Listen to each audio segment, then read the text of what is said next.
कोम इलाही जैसे आ इलाही तो कोम तो को लेवल इस्लामी मुल्कों तो यार के को जो ट्रेड इस्लामी मुल्कों पाकिस्तान सरकार बीची का इस्लामी सरकार ने अभी फलर हमारे सबसे दूर मौका मिल रहा है तो कौन वो सरकार नजर बोले तो कौन से को करता पूरे जी सुपर शे ओएसी कम करारदाद खबर दा जगड़ में शगा फिर कमजोरी करारदाद दग शवे दे या कम तरीके से पकार हुई चे मुस्लिम उम्मा अखपल यो रिएक्शन पदे माने शो कड़े भी और यो सॉलिडारिटी खेले भी आगा मुंतख कारण शो या दग शांति चिकम दा दगम जोड़ शवे दे को आगा खुद टेररिज्म खिलाफ होता दग खिलाफ यो दग जोड़ शवे दे को दा आगा मौके दी ची पदे की मुंगे दा गड़ू ची दा हम यो लिहाज सर यो टेररिज्म दे ची दा जी मुसलमानानो माने कम जारियत की गिले गया दे कम दग दे पदे के पकार दे चे सऊदिया चूंकि यो द मुस्लिम उम्मा यो लीडरशिप दावा कई नो पकार चागा पदे के यो अहम किरदार दे अदा की और दग शांति मुंगे दा खपल मुल्क ना जबकि चीज़ मुंगम द मुल्क पॉलिसी वाजे न दा कल यो शांति ची कल बल शांति ची दा वही रकम वाजे यो मौक़िफ़ मुंता नरे कारशवी दे माने पकार दे शिकार दी उशी और यो वाजे मौक़िफ़ चले अगर द मुस्लिम उम्मा तरफा रातला पकार ची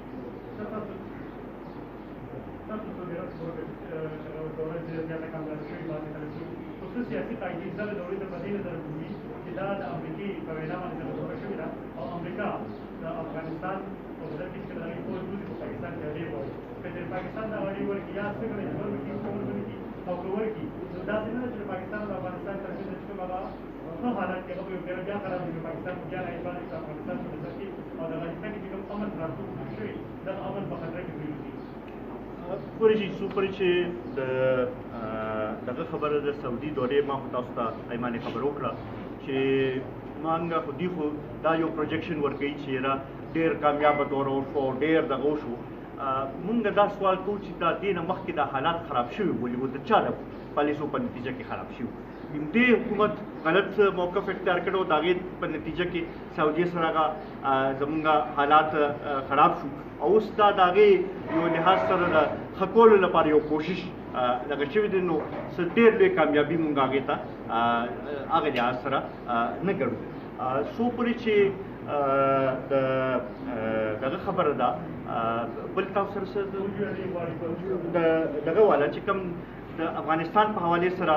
पदे दौरे बारे के दगदी ता रूमर्स मुंगा मोरी दली थी और पकार ची हुकूमत दे दे वजाहत की ची स पदे माने स खबर शविदा खसूसन ची दा अगर दौरा सिंह कंप्लीट शो दागे न पस्त दा chief of army staff Afghanistan ता डायरेक्ट तगम चले अगम दे सर लिंकी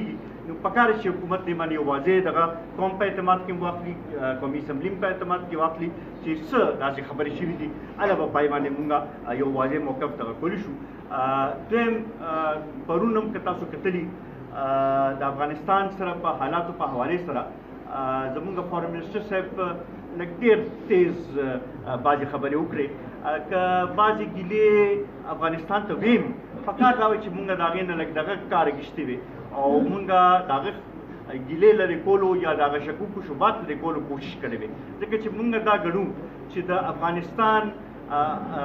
अमन च दे आगे सर जमुंगा अमन हम तरले शवे दे नु पकार दादा ची मुंगा दा कोशिश को जो दासी किरदार अदा को ची अल तक अमन दी राशि और दा हालात दौड़ मुल्कुल च दे आगे दे बेहतर शी दे बजे ची मुंगा पा कौमी असम्बली के रा पासु हो दागे जवाब न दासी वर्कौ न दागे जमा खल आगे बखा दगा नहीं और पक्का दाल से दे लपारा नूर कोशिश उसी वो चिकमल तक के शकू को शुबात की दागे लरुकोल लपारा कोशिश न दी उसी अफगानिस्तान की जिले का और अचानक फलस्तीन के लिए मुसलमानों का ध्यान तो तम अचानक हो दारा इस्लाम पर भी गिर साजिश नहीं बड़ जंग दा तीसरी जंग की दा लैंड नवन नहीं जिगा दवा पाकिस्तान दा हालात सिंग फिल्म का सही तरफ से शुरू कर हालात सिंग रवानी दा वाकई दा सरकारी से पूरे यो साजिश तांदी हो तरकी लिया और खसूसन अफगानिस्तान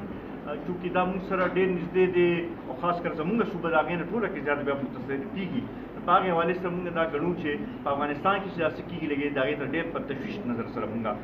गुरु लग गया वो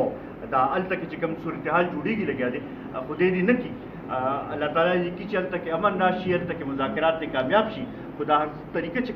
کم حالات روان دي دا دې طرف ته اشاره کوي لګي چې دا خانه جنگي طرف ته هلته کې حالات روان دي او د هغې اثرات چې دی هغه به خالي په افغانستان نه وي، هغه به زموږ باندې هم راځي. نو پکار دا ده چې په دې کې موږ نور سټیک هولډرز هم په اعتماد کې واخلو او یو مثبت کردار دی ادا کړو. اوس پر خو د اپوزیشن کردار په صوبایي اسمبلی کې زه ویلی نه شم چې ما ته څه ښکاره شوي چې ډېر ټف ټایم یې ورکړي، خو خدای دې کړي چې ټف ټایم واقعي معنو کې راپاسي او خالي د فنډس په حوالې سره خبره نه چې عوامو ته کوم مشکلات دي په هغې باندې خبره دې دغه وکړي. ځکه چې اوسه پورې خو مونږ که د اپوزیشن کوم چې په اسمبلی کې صوبایي اسمبلی کې موجود دی د هغوی له ډخه صرف د خپل ډیولپمنټ فنډس بارے کې اواز هم اورېدلی دی، دا هم نه دي اورېدلی چې د صوبایي حقوقو باندې خبره کړي، ایشوز باندې خبره کړي یا د عوامو مسایلو باندې څه خبره کړي. نو الله تعالی دې وکړي چې دا توفیق دې هغوی ته وشي چې اواز یې